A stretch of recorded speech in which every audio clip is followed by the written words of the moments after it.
A continuación vamos a ver el sistema de inyección, encendido y el escape. Vamos a ver este interesante video sobre estos sistemas que utiliza el motor.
Una vez revelados los misterios de la combustión en los motores de gasolina y diésel, en esta unidad vamos a ver cómo llega la mezcla aire-gasolina a las cámaras de combustión, cómo se quema y cómo se eliminan los gases de escape.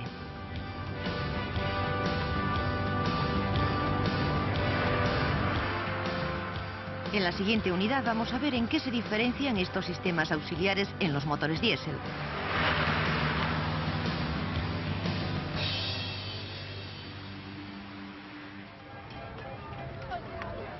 En los años 80, los sistemas auxiliares de los motores de gasolina han sufrido grandes cambios. Hasta entonces, los sistemas de admisión, carburación, bobinas de encendido y distribución eran en gran medida iguales que en los primeros motores de combustión interna.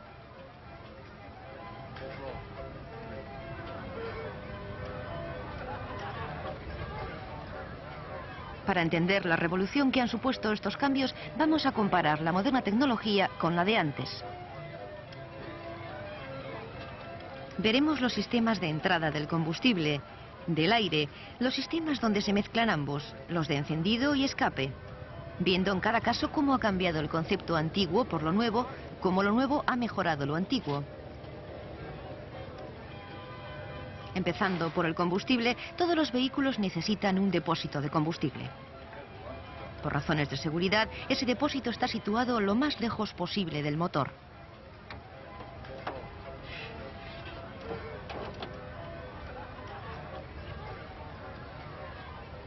En los coches antiguos solía haber una bomba mecánica mandada por el motor, en este caso situada debajo del bloque. La bomba absorbía gasolina del depósito y la mandaba donde tradicionalmente se mezclaban la gasolina y el aire, el carburador. En los coches modernos esto ha cambiado algo. Lo más frecuente es que la bomba sea eléctrica y esté situada muy cerca o en el mismo depósito de gasolina. Dentro del depósito va más segura porque no hay oxígeno suficiente para la combustión.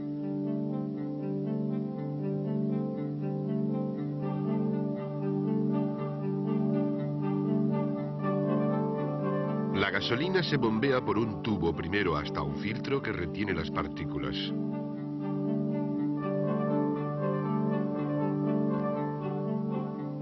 De aquí, en los modernos motores, pasa al llamado distribuidor de gasolina y de ahí a los inyectores. La gasolina que llega al distribuidor va a presión y siempre en mayor cantidad de lo que el motor necesita. Ese exceso vuelve al depósito.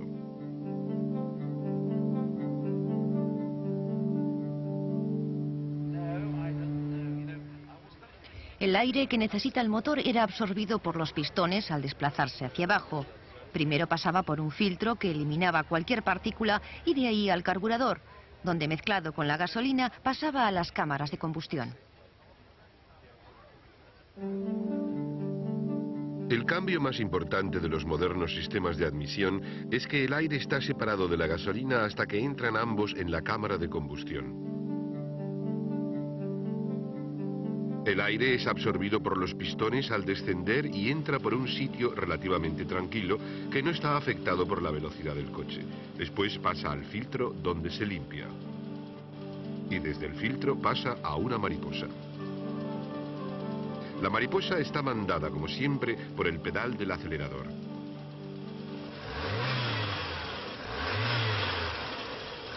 La posición de la mariposa regula la cantidad de aire que pasa, aunque también es importante la fuerza de absorción del motor.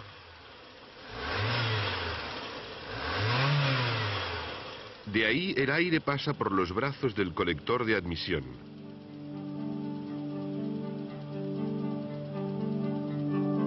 Y es canalizado a las válvulas de admisión de cada cilindro.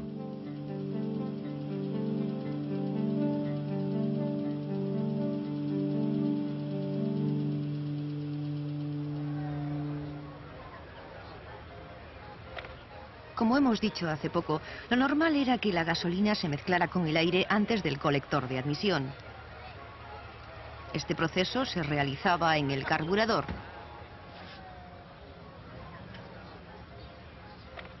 La gasolina pasaba de la bomba a una cuba o minidepósito que había en el carburador. En esta cuba, que tenía un flotador, se regulaba el nivel de gasolina en un tubo con forma de U, que iba hasta un agujero por donde entraba el aire al motor. La parte superior del tubo quedaba algo por encima del nivel de la gasolina en la cuba. El agujero por donde entraba el aire se llamaba difusor del carburador o venturi. Se estrechaba al final a partir de la cuba. Ese estrechamiento hacía que aumentara la velocidad del aire en ese punto. Si el aire pasa rápidamente, absorbe lo que hay a su alrededor, así que absorbía la gasolina de la cuba, que mezclada con el aire pasaba a las cámaras de combustión. Al abrirse la mariposa del difusor entraba más aire, que circulaba más rápidamente y absorbía más gasolina.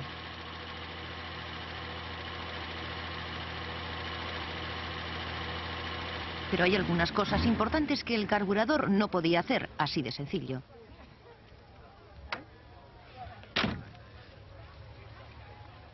En primer lugar, no podía variar la proporción gasolina-aire que entraba al motor.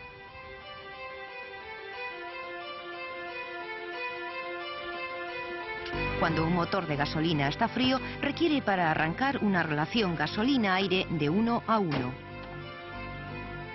Para llegar a esta proporción se usaba el llamado starter, que limitaba la entrada de aire y al mismo tiempo aumentaba la de gasolina.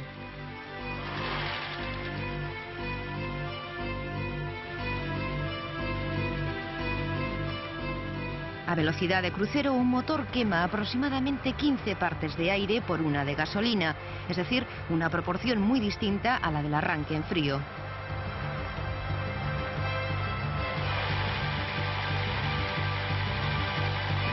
Y cuando acelera, la proporción vuelve a variar hasta 12:1, es decir, una mezcla más rica que a velocidad de crucero. Para controlar estas variaciones, los ingenieros han trabajado mucho tiempo, lo que les ha llevado a muchos perfeccionamientos.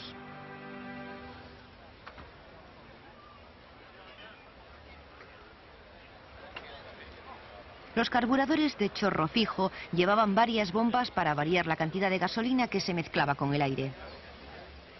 Los de chorro variable trataron de regular la cantidad del aire además de la gasolina.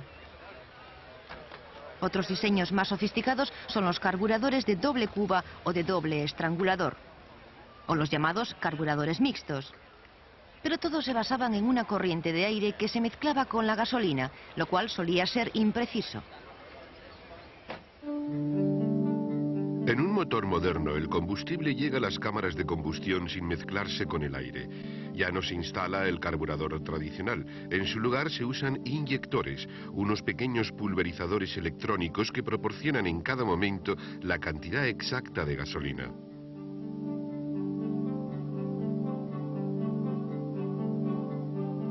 Los inyectores van montados sobre un distribuidor que va sujeto al motor, cerca de las válvulas de admisión. La gasolina llega al distribuidor a presión y cuando el inyector se abre, la gasolina pasa del distribuidor directamente a las válvulas de admisión, por donde pasa también el aire. Generalmente hay un inyector por cada cámara de combustión.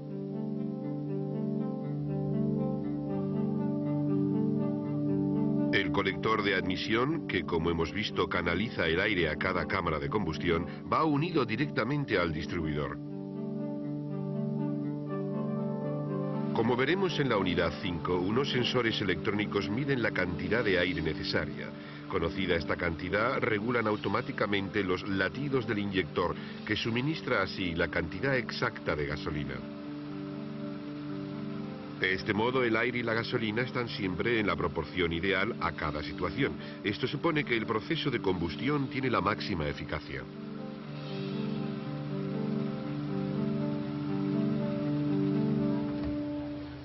La combustión de la gasolina es una potente reacción química, pero el motor de gasolina necesita algo que la provoque en el momento exacto. Ese algo es una chispa eléctrica que se origina en la punta de la bujía que penetra en la cámara de combustión. Entre los electrodos de la bujía se crea una diferencia de potencial de unos 15.000 voltios, lo que hace saltar la chispa.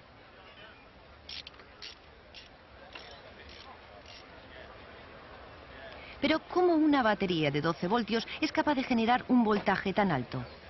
En los coches antiguos, el sistema llevaba otros dos componentes, el distribuidor y la bobina.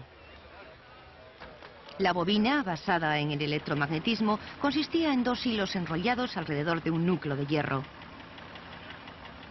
El primero formaba parte del circuito de baja tensión de la batería, llamado circuito primario, que pasaba luego por el distribuidor.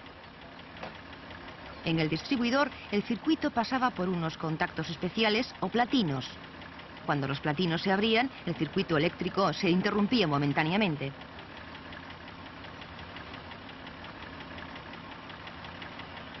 Esta interrupción generaba la alta tensión que se producía en el secundario de la bobina.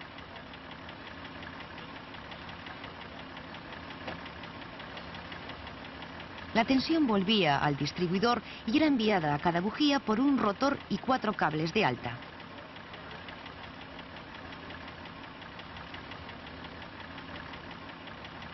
Como el distribuidor giraba por el motor, todo el proceso se podía sincronizar exactamente a través del cigüeñal.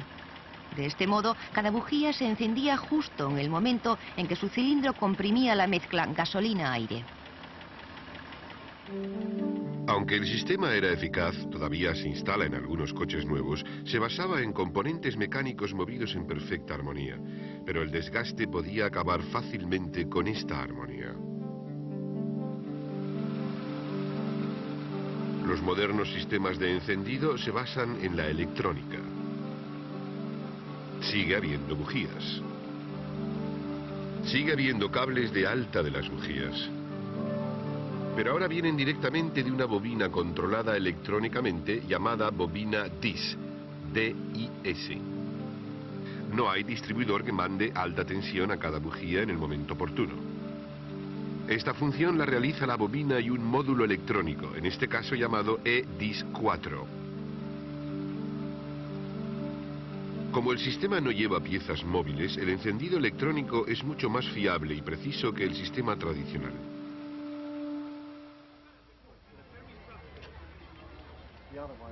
Los residuos de la combustión, expulsados de las cámaras por la embolada de los pistones, podrían salir sencillamente al motor. Pero están calientes, huelen mal, son venenosos y podrían entrar en el compartimento de pasajeros.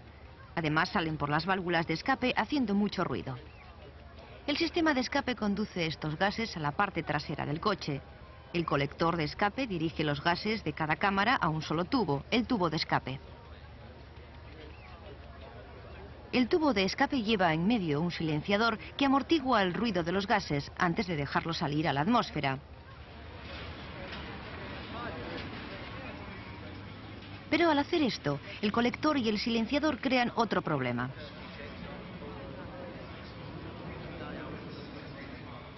Ofrecen mucha resistencia al paso de los gases que salen del motor. Esto puede reducir su potencia muy sustancialmente y aumentar su consumo.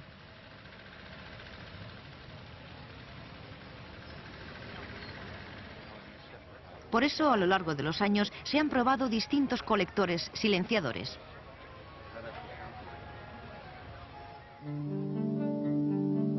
Los modernos motores resuelven el problema dejando que los gases de escape circulen libremente.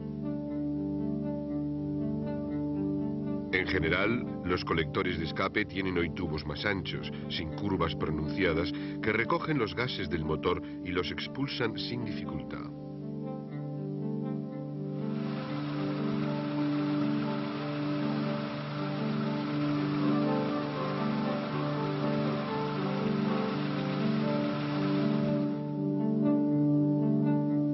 El tubo de escape, con frecuencia más de uno, que sale del colector, tiende también a ser más ancho.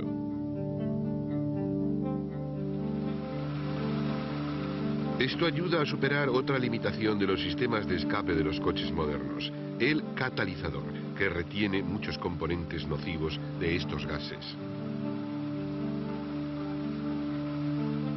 Sigue habiendo un silenciador, o silencioso, como se le llama a veces. Incluso hay coches que llevan dos. Uno puede ser de absorción, un tubo perforado encerrado en un material insonorizante que amortigua las pulsaciones de los gases. El otro, a menudo independiente, sería de tipo mixto. El tubo perforado se dobla y pasa por dos cámaras. Esto ayuda a amortiguar las vibraciones de baja frecuencia del motor. Entre los dos reducen el ruido de los gases de escape a límites legalmente aceptables.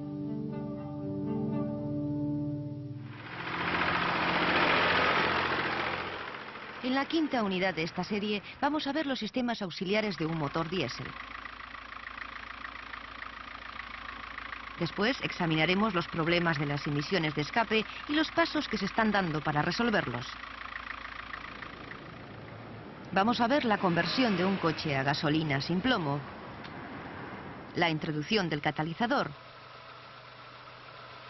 y otros sistemas menos conocidos para eliminar las emisiones de escape y otras que se producen en el vehículo, antes de pasar a las necesidades de servicio.